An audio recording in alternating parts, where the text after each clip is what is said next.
क्या आप लोगों को फ़ोर्स के बारे में पता है? फ़ोर्स किसे कहा जाता है और इसके क्या मायने होते हैं?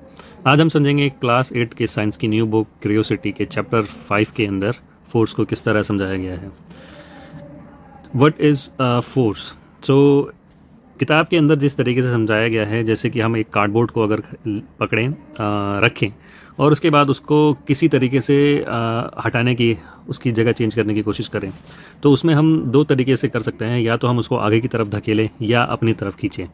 तो उसमें जो हम ताकत लगाते हैं, तो उसके ताकत लगाने से पुश या पुल जब किसी ऑब्जेक्ट के अंदर होता है तो उसको फोर्स कहा जाता है।